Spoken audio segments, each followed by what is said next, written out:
Welcome to Planting Pinellas, the podcast that digs deep into the heart of gardening in Pinellas County.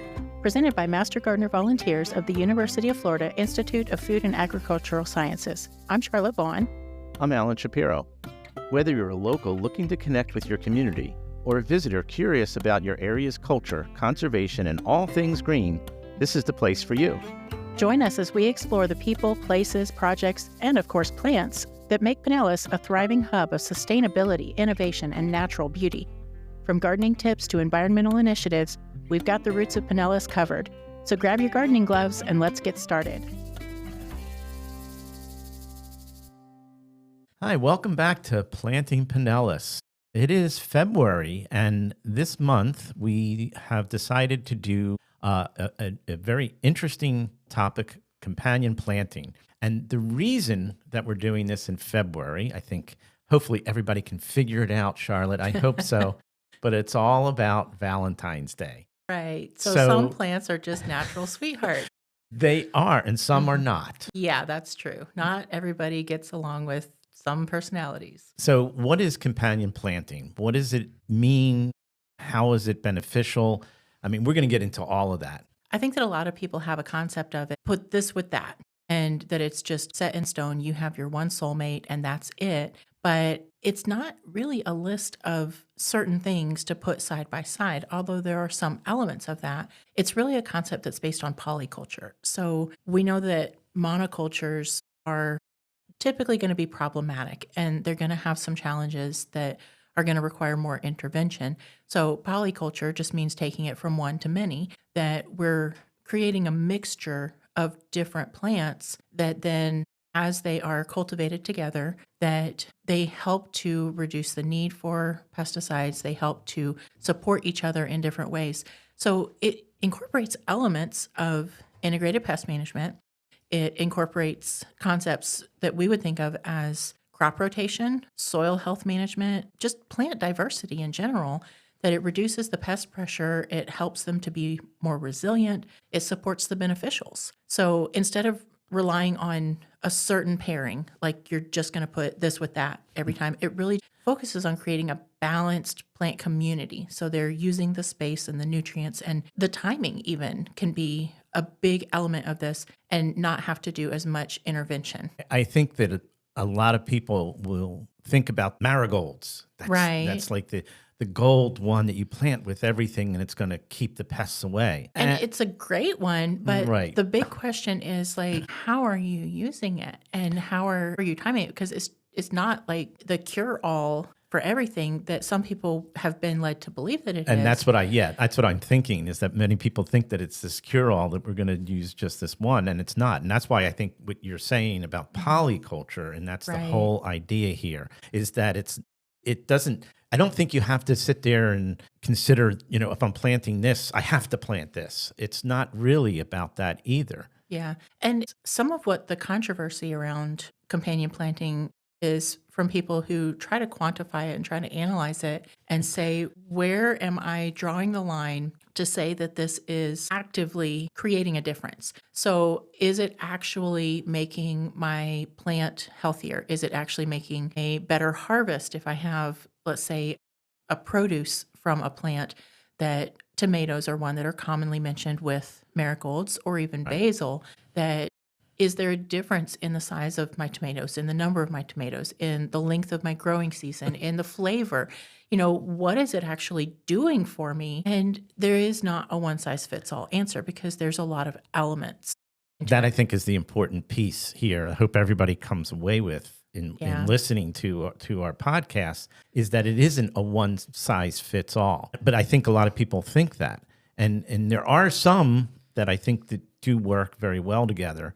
And one of the things I think that is important is, especially with vegetable gardening, is to make sure you don't have plants that have similar pests. If you plant those together, that can be an issue. Yeah, if they are all attracted to the same pest, then it's really not any better than a monoculture, because you're just creating a buffet line that your aphids come in and they're like, oh, I like this one, I like that one, I like this other one. And it's like, bring the neighbors, let's have a family. And so then you're trying to break that up. You're trying to isolate some of the plants that have value to you. And we were talking about this a little bit in preparation for this episode, that the value might be something that you bring into your kitchen as lettuce crop or peppers or whatever, but the value could also be an ornamental, that there are plant collectors that they will search for months or years to get their hands on this one certain thing. And I know orchids and hibiscus are pretty popular for that. And I'm sure that there's a myriad of others, roses, that they will collect certain varieties and they will go and search. I have a friend right now, she's trying to find a certain variety of rose, and she has that will grow in Florida? Well, she's not here, but okay.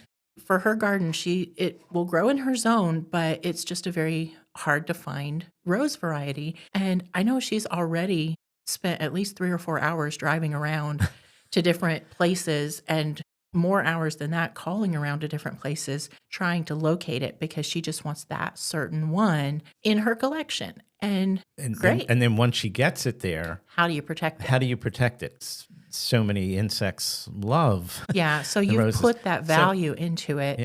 You want to protect that value, and we want to also protect our environment. So we're trying to balance the two. I think it's really important that everybody understand that a lot of people, including myself, when you think about polyculture, you think about companion planting, I immediately go to vegetable gardening. And that is a big part of it, especially here in Florida, which we know that vegetable gardening can be a challenge. But what you're saying is interesting, is that the polyculture techniques could be used with something else that's not necessarily a vegetable garden. Right. So just the basic idea, enhancing your biodiversity and attracting, supporting beneficial insects, even birds, that if you have a mixture of shrubs in with your flowers or your vegetables, that even if they're not directly side by side, that if they're in a close enough proximity in that polyculture that you're creating, that it will give birds a place to roost and even nest. And then they will be watching for insects in general. But if you have an outbreak of harmful insects to your plants, then that's the buffet line for the birds now, that they're going to come through and help you manage your pest. And then you're also creating environment for the beneficial insects, because bugs are not bad. Such a small fraction. We have talked about that. I can't believe we talked about this. People have to go back and listen to our episode. Yeah. But there is a small, very, very small percentage of bugs, of insects that are harmful to things that we want to protect. And so that's where we're trying to balance our ecosystem, because we can't get rid of all bugs, because the majority of them are not bad. The majority of them are not harmful. So how do we support the ones that are just kind of coexisting with our plants, like the ladybugs, like the lacewings, right, like, all these other beneficial things, and even the parasitic wasps and certain types of flies that are helpful and beneficial to the soil, to the plants. They are the pollinators. They are, good for our plants. We're not going to have a tomato without a pollinator. Just going there. Yeah. So just thinking about that. The more that you spray, the more that you try to just get every bug out, every insect is not bad. Most of them are actually helping your garden in some way, and some of them are helping you with pest control, and they're doing it naturally. So if we dive a little deeper into polyculture, some of the things I think that are important, one is to avoid problematic pairings. And I'm going to go a little bit off track on this, because there are some problematic plants. And I'm thinking in particular of black walnut, which is native mostly to the northern part of Florida. But it's just a good example of, it has a chemical that kind of seeps out of the leaves, out of the wood, out of the roots, that as the rain falls over the branches, that it gets this chemical anywhere under its canopy. And that chemical, jugalone, is going to be very toxic and very harsh for a lot of plants. There's really only a small list of plants that can coexist in that space with a plant like a black walnut. So that's a more extreme example, because it's a tree. It's going to be a bigger footprint of space. But if you want to grow the walnut, then you're going to dedicate the space. But if you want to grow other stuff, and it's not going to grow. You're going to need a different space for that stuff. So understanding that there are some bad relationships that just need some space. Not to get into Brazilian pepper. Oh dear. But it produces a certain chemical in the soil that reduces anything from being around that. That's a lot of what makes it invasive, is because it is outcompeting other plants. So yeah, there are plants that in their own nature, and those two contrast even within themselves, that the Brazilian pepper is not really a functional value to our culture, whereas the black walnut produces a fruit that can be useful. But it does still have a problem. And I think people don't think about the secondary compounds that plants produce, and they do. They're a living species. They produce all kinds of things that can be harmful to other plants. And there's a reason for that. I mean, they're competing for the space, they're competing for water, they're competing for light. And so they've evolved a certain way to be able to deal with that. But then you have the plants that they're actually secreting things that are beneficial to the plants, where you have the ones that are in the legume family that are actually nitrogen fixers, that they have the ability to catch nitrogen from the air around and trap it in the leaves, so that then if you plant that in advance of your crop or as an off-season crop, and then you do what we call the chop and drop, which is a green mulch method where you let that whole plant just cut down and integrate back into the soil and kind of compost on site, it becomes a living green mulch right there. Well, living green mulch is actually another thing that we'll get into, but it will take that nitrogen that it has then captured and restore it back into the soil. So sometimes it's just about timing. And that's another thing with the polyculture and the companion planting and knowing what to plant when.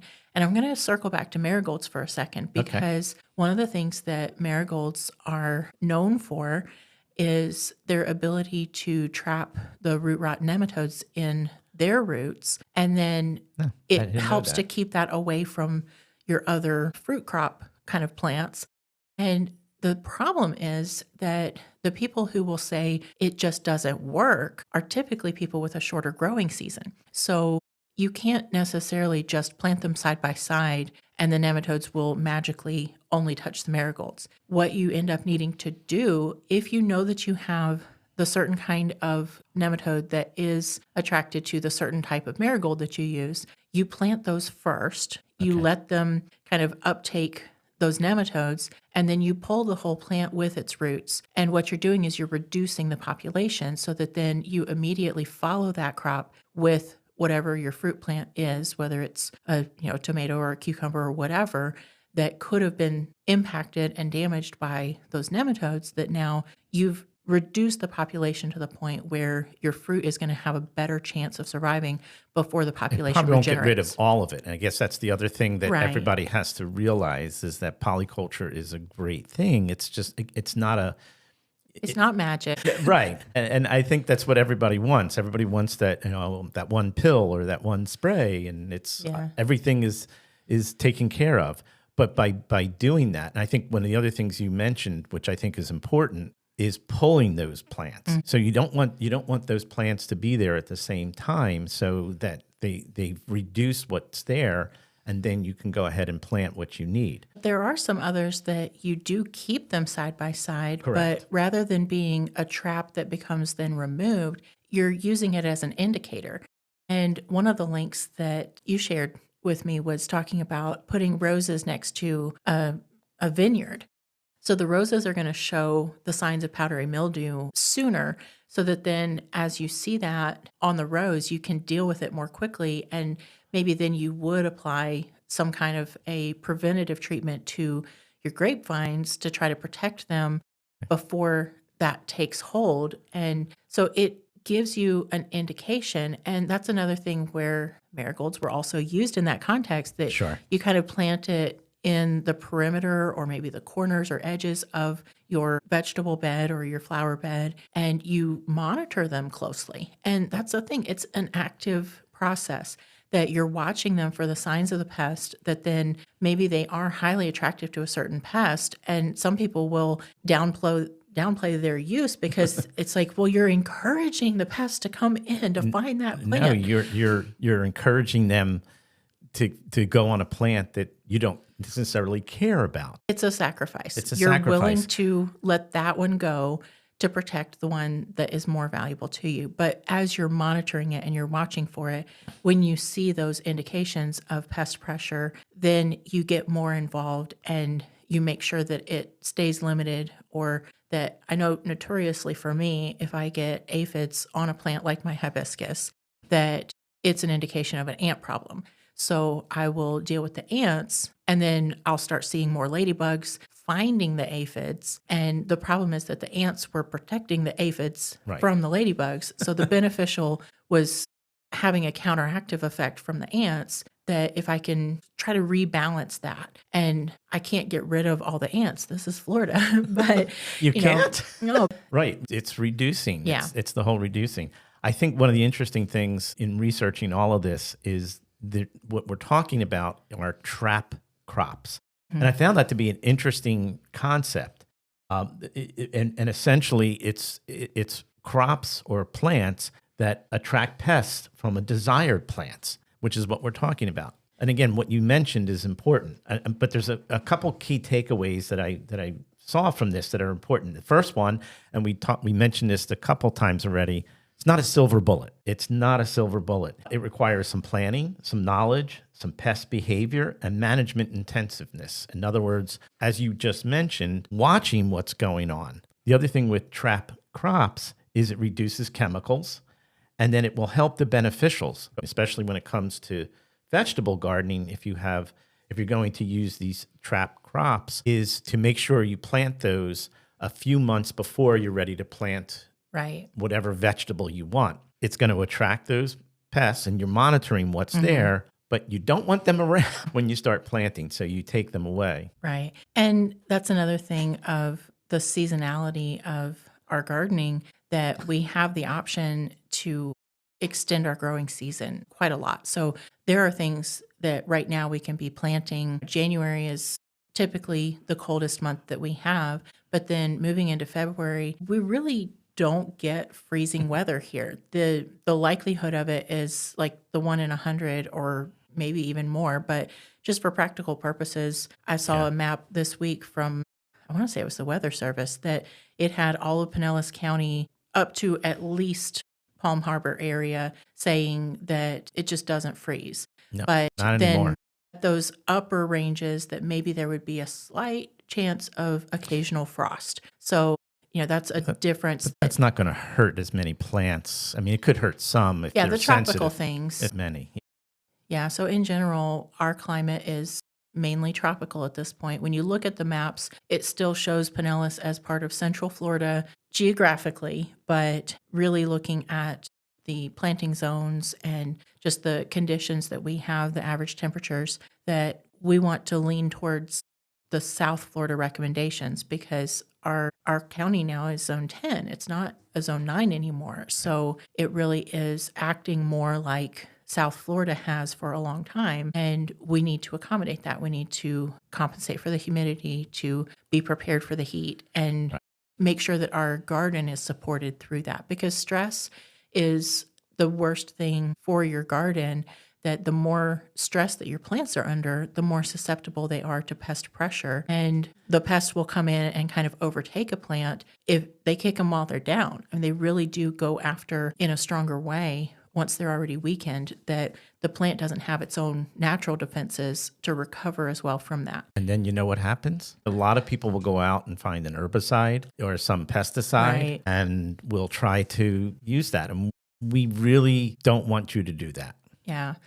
When it comes to the integrated pest management, go back on our episode and go and listen to that particular principle. It's the last thing that you should ever, ever, ever do. And sometimes it's just the wrong time. That if your plant is already under stress, it may not be able to handle the stress of the chemical application. That even something like a horticultural oil in the warmer weather, in the hot sun, that is damaging to the plant, because that oil will essentially fry the leaves under the sunlight and the hot part of the day. And so you're reacting in your concern for your plant to say, I want to protect it from this pest that seems to be getting way out of control.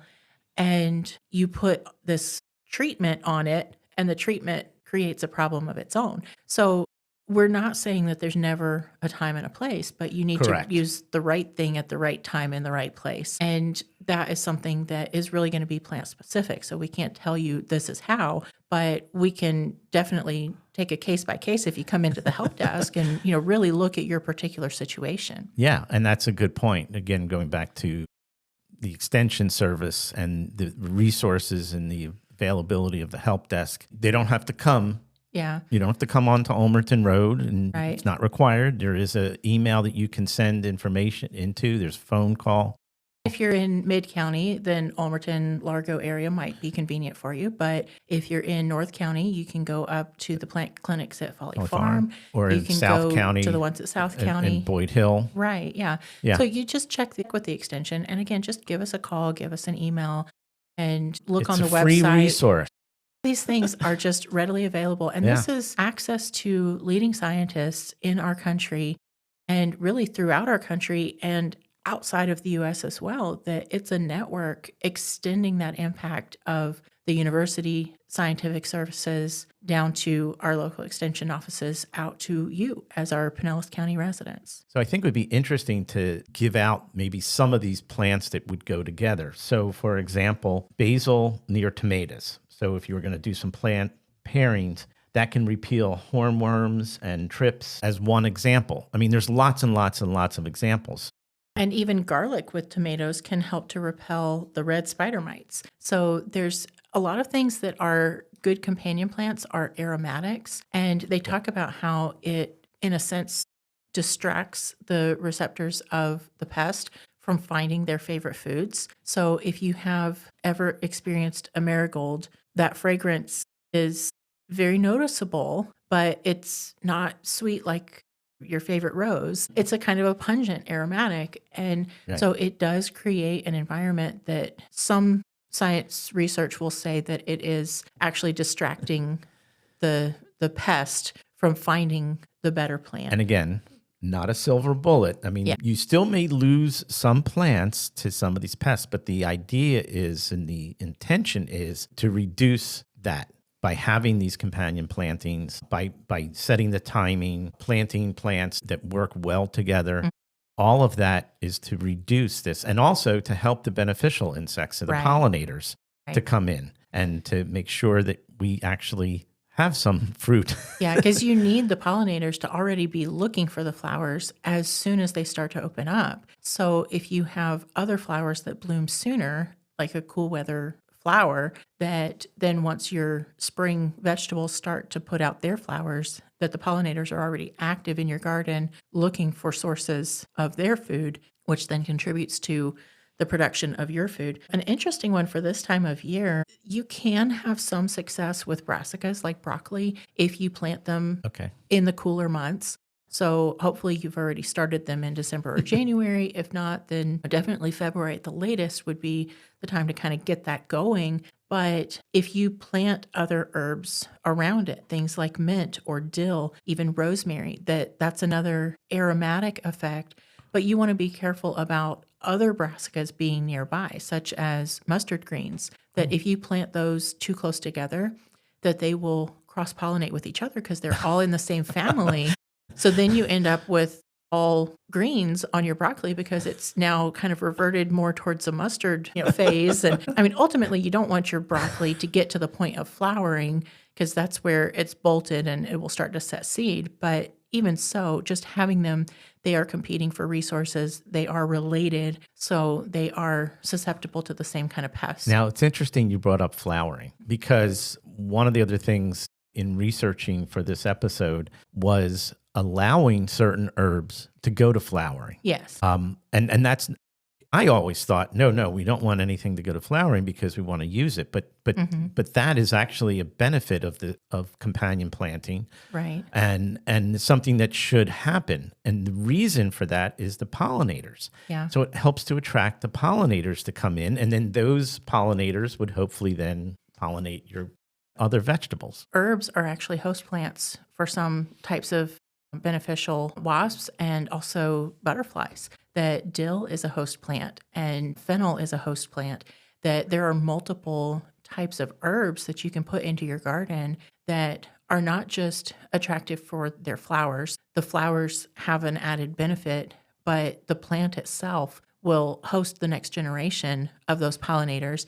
And then this is their home turf. This is where they're going to tend to want to be and to raise their own family, in a sense that, if they're not migratory, they're going to pretty much tend to stick around. Yeah, they will. So I don't want to get into the geeky stuff, but I'm going to. No, we like the geeky stuff. Because one of the things that came to my mind before doing this episode was, how long has companion planting been around? And so did a quick search. So the roots stretching back 10,000 years. So it was a foundational ancient gardening method. And one of the original ones was the Three Sisters. I think that's something that you'll see if you do a search for companion planting. That's across multiple people groups in the indigenous cultures of our country. Right. And so that was just pretty important. The one where you have corn, beans, and squash, and they all kind of work together. And I think that's one of the other interesting pieces of companion planting in terms of, let's say you were growing sunflowers or a squash or something that was tall, and then all of a sudden, your beans are growing on them. And I think a lot of people would say, well, I don't want that. No, that's not a bad thing. A really strong sunflower stalk, you might have a cucumber that could grow up on that stalk. And so the one plant isn't hurt by this, but it's actually helping to support the other plant that needs to be more vertical but doesn't have its own strength. So they're co-beneficial to each other in a way. It's interesting, going back to the geeky piece a little bit and thinking about agriculture in general, and a lot of the practices that we now are trying to embrace were used many, many, many, many years ago. Yeah. And then the chemicals and fertilizers and pesticides and herbicides, again, looking for that magic bullet, came about. And so I think it's interesting that we kind of go back to our original ideas of agriculture, and that they were really sustainable. Yeah. And that's another whole piece of it. I find it amusing. There's a trend that's called grandma core, where it's kind of going back towards the hobbies and the crafts and the things that, our grandparents' generations were doing these things, and more of the trad wife kind of concepts and things. And, that's obviously a feminine biased thing, but it's not really feminine centric, that it's gender neutral, that there is a huge culture of things like sourdough and gardening and homesteading that is gaining in a rise in popularity amongst multiple cultures and genders and ages, that it really is saying, hey, these people were onto something. Maybe we need to re-simplify. And so that is a huge thing that we want to encourage in a way, to say that maybe they weren't so far off. And some of the stuff, maybe they didn't know why it worked. Maybe they were attributing the benefit to something other than what it was really caused by. Right. But the concepts in general, that you can find solutions that are helpful and things that do work to make things more sustainable, make things more natural. And I think one of the most important things is we've talked for a while now and looked at specific plants and all this different information. But the bottom line is, it can be really simple. I mean, the bottom line is that you plant certain things together. If you're doing a vegetable garden, try not to have rows and rows and rows of corn, for example, or rows and rows and rows of tomatoes. Spread it out, have different ones in between. Do a little research. And do a little research and try it out and see what happens. Yeah. I know that I tried to grow beets one year, and I was also really interested in Swiss chard. It's like, I just want to grow everything. Well, I got to looking at the back of one of the seed packets, and it says that Swiss chard shouldn't be grown within a quarter mile of beets because, again, they can cross-pollinate, kind of like I was saying with the mustard and the broccoli, that they're actually related. And one has been cultivated for its root and one has been cultivated for its stalk. If they start to cross in that cultural range, I mean, I don't own a quarter mile of property. I can't isolate those things myself. I don't know if my neighbor 3 doors down or 10 doors down is growing beets. And so it might mess up my Swiss chard. I don't know. But those are things that if you do a little research, I don't think that I actually even like Swiss chard that much. I just didn't grow it and I went for the beets. Understanding your space, your usefulness, your ability, and just focusing on what works for you, prioritizing what works in our climate and in your particular situation, your soil, getting it tested, getting it renourished with things like compost. And all of that research, you don't have to be on by yourself. As we mentioned, the extension services here. The help desk is there 5 days a week. Absolutely. And even by email, and then we'll get back to you. So utilize it. It really helps. And so having these plants together is wonderful. Some of them are sweethearts. Some of them maybe don't like each other. But I think it shows, for February and Valentine's Day that they should be together. Yeah.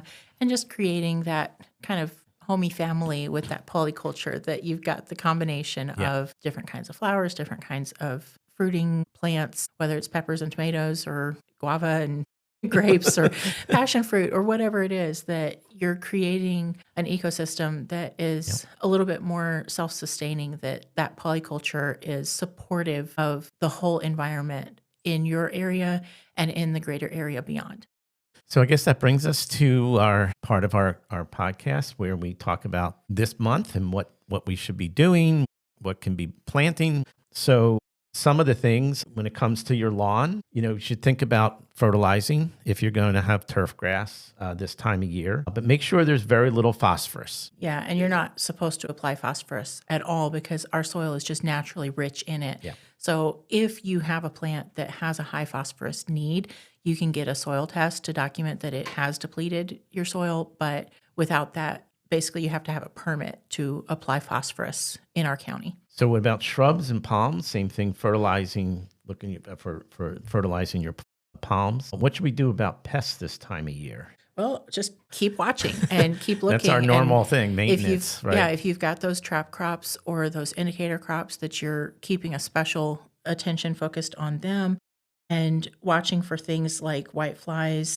The lubber grasshoppers are already getting started in this month, and they're a part of our ecosystem, but they can very quickly cause a lot of damage. So there are people that will try to reduce and eliminate those. Even some of the mealybugs and other things that the earlier you can catch them, the more that you can control the population growth. It's about maintenance. It's about watching what's out there and trying to get to those pests before it becomes excessive.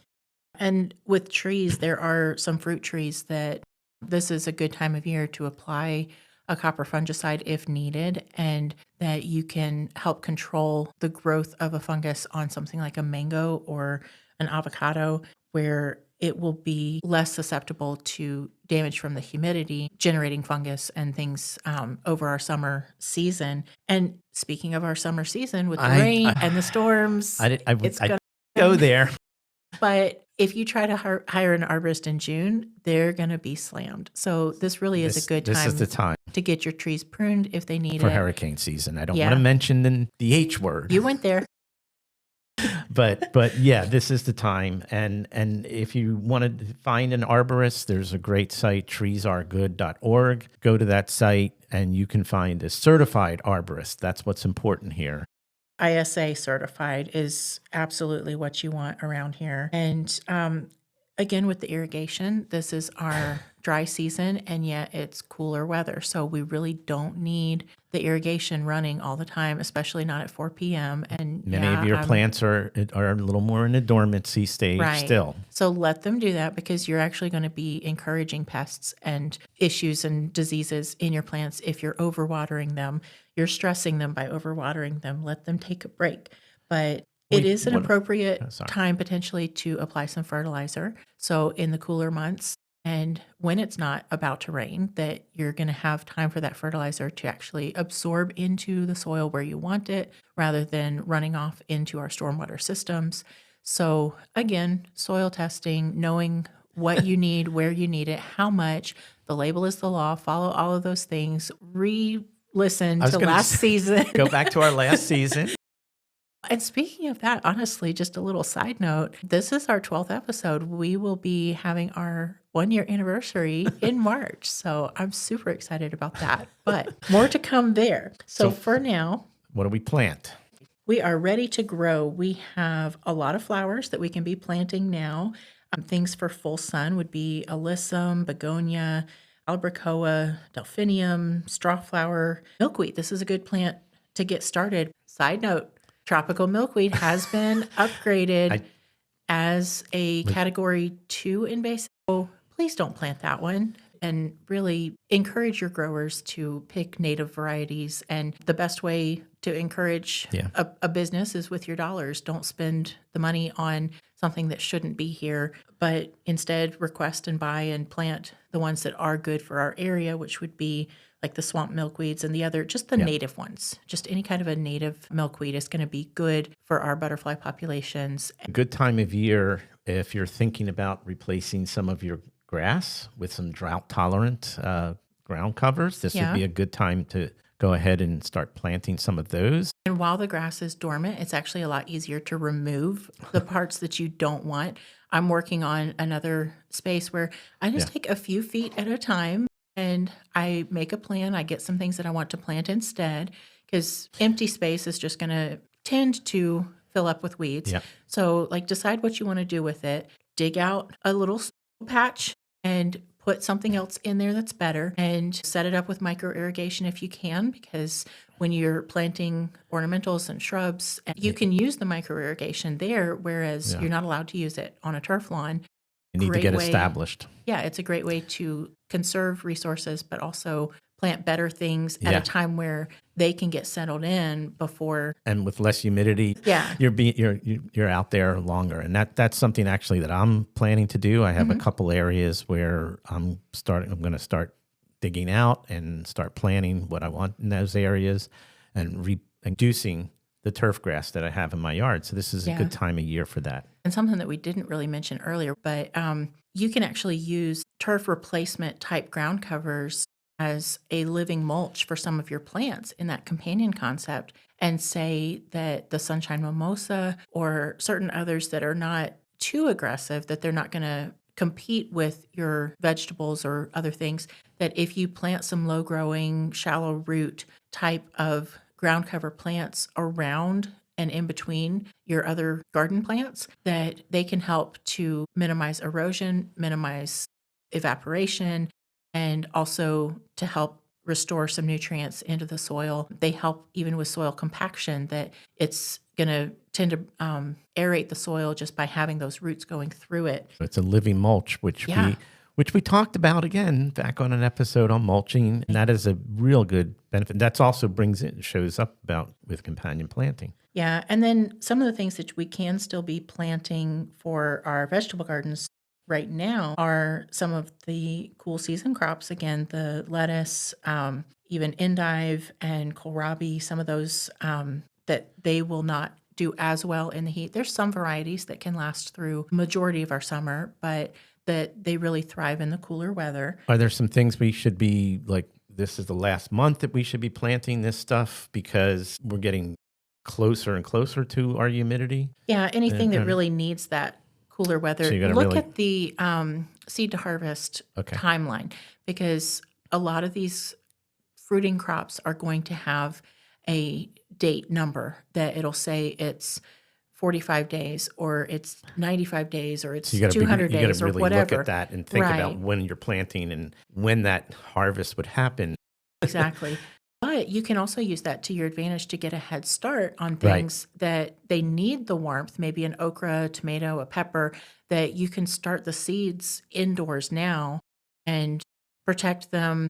And then in a sense, you're getting the same kind of plant that you would go out to a local grower and buy in a little container, and you've got a 8-inch plant for several dollars a plant, versus you can get a whole pack of seeds for a similar price. And you don't have to have fancy equipment to do seed starting. You can use reclaimed things like the cardboard tubes from rolls of paper of different sizes. You can make your own out of folding little paper boxes out of newspaper. It doesn't take much. It doesn't take much. Even just using a simple kind of tray that you can poke some holes in the bottom for drainage and just add soil into something that you're recycling and reclaiming the use of it. And so you get those seeds started, the kind of things you would want to do that with right now. And if not all of the seeds germinate, it's okay too, because if you put in 10 seeds and 7 germinate, well, that's a lot less money that you're paying for than buying a whole plant. Yeah, because most of those things, 1 or 2 plants cost as much as a whole pack of seeds. Exactly. And you might get 10 up to 1,000 seeds in a pack, depending on what kind of plants you've got. So different kinds of squash and watermelon are great to start from seeds right now. You want to get the vine about 10 inches long and then get it out once the temperature is appropriate. Sweet potatoes, you can still plant those now. Okay. You could either start them indoors and then transplant carefully, or you could just plant them directly outside. Loofah is an interesting one.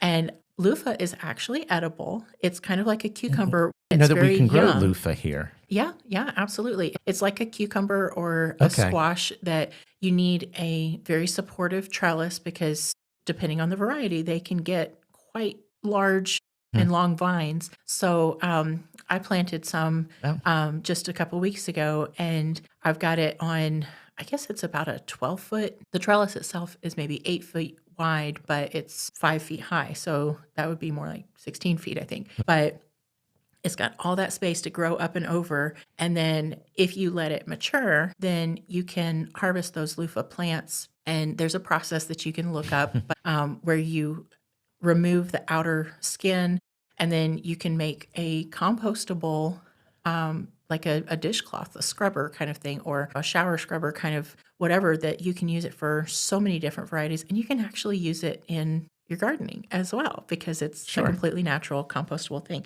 So that's a fun one. I'm looking forward to seeing how it turns out. But something that's very easy to transplant right now, again, peppers and tomatoes, so many different varieties. Sure. And right now I have 4-foot tall tomato plants that I'm keeping indoors and just putting them out when the weather's warm enough. But I've already got flowers all over those fantastic. plants. So I'm going to have so many tomatoes coming up soon. I've just got a few plants, but they are thriving. They're doing so well. So this is a great time to go ahead and get those started, protect them. If the weather does drop below, I'd say about 50, but otherwise you're pretty much good to go. Well, this has been fantastic, and thank you all for listening as usual. And please put in comments, questions. We really would love to hear from you all. And spread the word, because the more that our listeners are able to share this resource with their community, the more of an impact that it can have all throughout our county and even surrounding areas. We definitely want to hear from you guys. I know we've got some events coming up, like the Green Thumb Festival and different things around in the community that we hope that we'll see you there, but definitely just reach out, get in touch through the help desk, and we will see you next month for our first anniversary. Thanks for tuning into Planting Pinellas. We hope you're feeling inspired to get involved, learn more, and grow alongside this incredible community. Be sure to subscribe so you never miss an episode. And if you like the show, leave us 5 stars or a review.